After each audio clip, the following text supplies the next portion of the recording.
As one of the most remarkable and innovative designs in motoring history, the Austin Mini, born from the demands of restricted fuel supplies, maintained its winning but practical looks throughout the course of 41 years without replacement or modification, making it one of the longest instances of a single car model maintaining the same outward appearance it received when new in the automotive world. However, in line with conventional cycles for model upgrades, the Mini's progenitor, Sir Alex Agonis, conceived as early as 1967 a potential replacement for the original Mini, dubbed the BMC 9X, a car which carried over many of the incredible and functional properties of the classic, but would ultimately fail to make it to mass production, one of many instances where the Mini would go on to outlive far younger cars which attempted to take over the mantle of this mighty machine.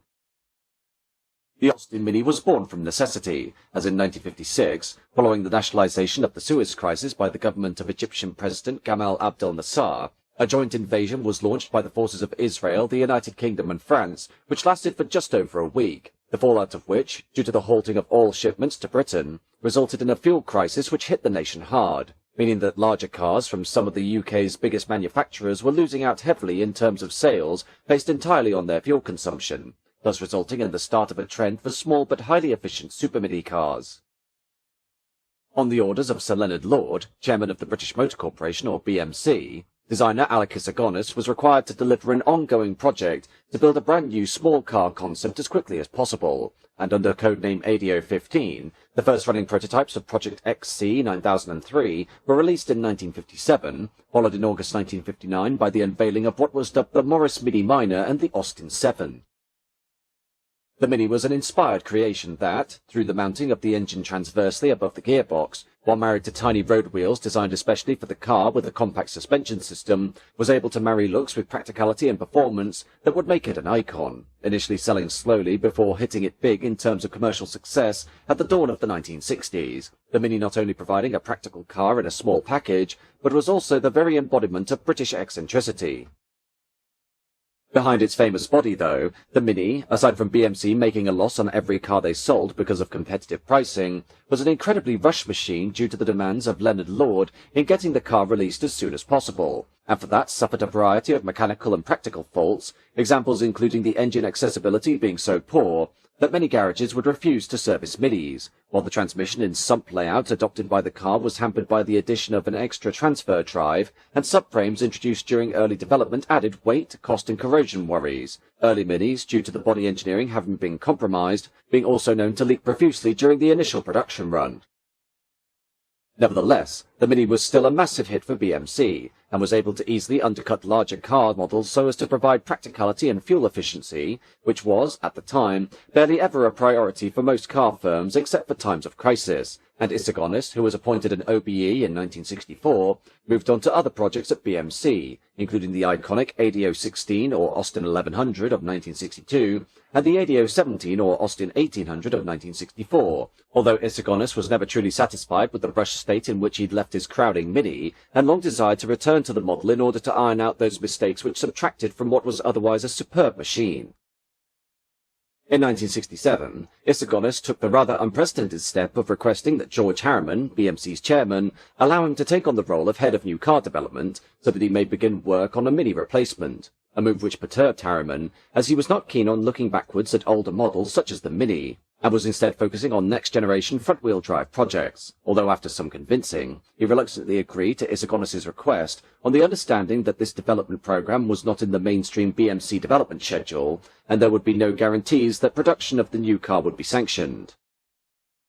Now taking the role of head of new car development, Agonis created a design team of hand-picked engineers, as had been his ethos during the development of the Mini, in order to help bring his new model to fruition, his mindset being to have the design team being comprised of trusted people who shared his perspective on the car creation process and thereby accelerate the project's progression, with initial work on the new Mini replacement commencing during 1968 amid the background of BMC's merger with the Leyland Group to form the gigantic conglomerate known as British Leyland. Working to the strictest set of goals, Agonis managed to create a totally new car which owed absolutely nothing to its predecessor, this radical new machine emerging as what was known as the 9X, which astonishingly managed not only to be shorter than the Mini at 9 foot 8 inches in length rather than the 10 foot and a quarter inch, but was also lighter and somewhat roomier.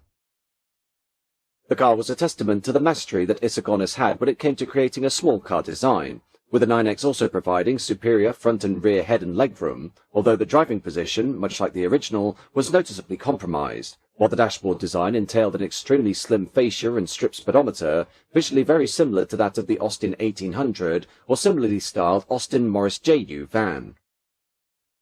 As for the styling of the 9X, this was penned by Fred Boubier and Sid Goebel, who created a smart and contemporary-looking little machine which squared off its rounded corners as per the trends of the late 1960s and early 1970s, with the Carrozzeria Pininfarina being commissioned to undertake prototype building at their Turin workshop. The resultant machine bore many visual similarities to the later Peugeot 104, which was another Pininfarina product, and would have fitted into its anticipated market perfectly, thanks in part to the introduction of a hatchback on the 9X prototype that replaced the original Mini's tiny rear boot, an asset that Isogonis did not necessarily believe a Mini-sized car needed, but accepted that customers disagreed with his sentiments. While the 9X was indeed a smart, capable and innovative little car, George Harriman, as per his original stipulation, emphasised that he was unable to offer Isogonis any commitment to production, and because the British Motor Holdings Company, a short-lived successor firm created after BMC's takeover of Jaguar in 1966, was heading rapidly towards a Leyland takeover, the likelihood of a huge investment to replace their successful low-profit car was becoming increasingly remote, the company board knowing well that they would need a car like the Mini to support them financially in the inevitable fallout of the takeover. Regardless, following the formation of British Leyland during 1968, the foreseen financial turbulence led to a plethora of budgetary constraints, and 9X production, despite this project being not an official Leyland scheme and was manned by Isogonis and a small team of engineers, was starting to become a remote possibility, although Isogonis himself would not compromise on his most important aspect needed to bring the 9X to perfection, that being an entirely new chassis. To cut down on expensive gimmicks and other complex mechanics that would hamper the appeal of the new car, Isogonis gave the 9X McPherson struts at the front and a beam axle at the rear, issuing the proposed introduction of the revolutionary hydroelastic suspension system, which was being introduced on other small family cars in Leyland's lineup, including the 1100 and the 1800. Attempts to introduce hydroelastic suspension on the Mini, even though it was designed from the outset to accommodate this feature, meeting mixed reviews by consumer groups, the use of a conventional setup being cheaper to produce and could be tuned to offer a softer and more compliant ride than the rather bouncy Mini.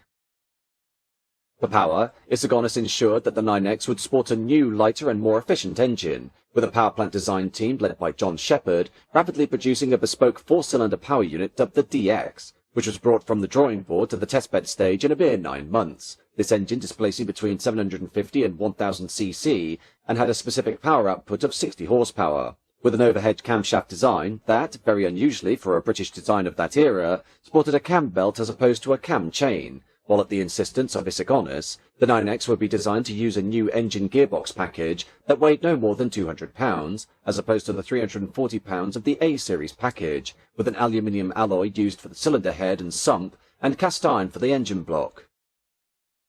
The result was a 1-litre prototype engine that produced 60 horsepower, far greater than the 40 horsepower available from the original Mini's 998cc engine, the new gearbox being a 2-shaft design that was intended to be sited beneath and behind the engine rather than below, and was, therefore, supposed to be a lot quieter, as it did not rely on the transfer gear arrangement found on the existing package, with several of these engines being tested in standard Minis so that they could undergo development, the whole 9X package being designed with a view to simplify assembly and lower costs in order to remove the persistent loss being made on the production of regular Minis, while not compromising on the competitive pricing of the car to customers, the 9X utilising an amazing 42% less separate components than the Mini.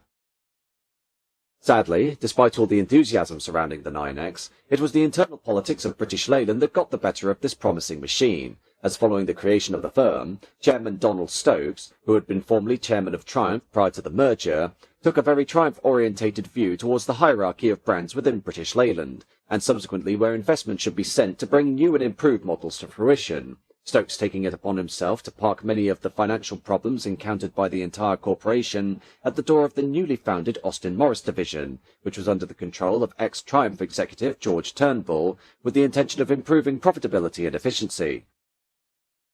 The result was simply to cut investment costs where necessary and focus on those models which are already making a steady profit, and therefore, despite engineers, designers and executives alike saying that the 9X was a superb machine, a large amount of financial input was still required to get the car to the full assembly stage, including production versions of the new engine, a finalised body shell, and Isogonis's ongoing request for a new platform. The short-sighted view of British Leyland's management, of whom several had actually driven the 9X and liked what they'd seen, being that the original Mini was still a strong seller, and thus there was no need for it to be replaced, causing the 9X to be shelved in 1971.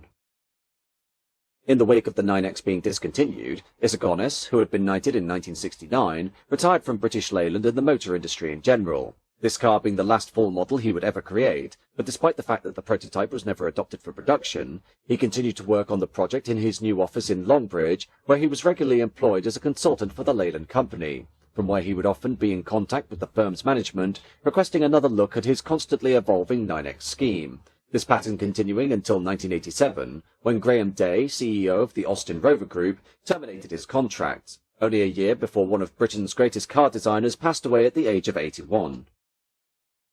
In conclusion, the 9X was another interesting what-if scenario for British Leyland, as from the perspective of drivers and potential customers, the car was leaps and bounds better than the original Mini, offering a far greater degree of innovation that would have put it on par with an emerging trend for hatchbacks throughout the course of the 1970s, including the Renault 5 and the Volkswagen Golf. The car, if it had entered production from as early as 1972, essentially being the first mass-production hatchback for the Super Mini class, and could easily have been a commercial barnstormer for the British motor industry in the same manner as the 1959 Classic. Instead, the 9X, like with so many promising British Leyland schemes, was killed due to the management not willing to take a risk or a financial hit on putting the 9X into production while Mini sales were still so healthy, despite the fact that the car could have easily complemented the firm's new lineup of small and large family cars in the form of the Austin Allegro of 1973 and the range-topping Princess of 1975, resulting in British Leyland falling behind the competition and, thanks to its ruinous financial situation, being unable to create a viable hatchback competitor for the emerging market until the 1980 launch of the Austin Metro. Today, only one of the 9X prototypes remain in existence, this car having been personally saved by Isogonis himself, while the remainder of the running examples were cut up for scrap by British Leyland during the early 1970s, and the car is now on public display at the British Motor Museum in Gaydon near Warwick, a move for which motoring fans are eternally grateful, as it preserved what turned out to be the swan song of perhaps Britain's most famous car designer, and clearly illustrates that, even at the end of his long and auspicious career, he had still not lost his touch for creating small but practical and incredibly clever road-going machines, and yet another example of where the British motor industry could have seen victory snatched from the jaws of defeat.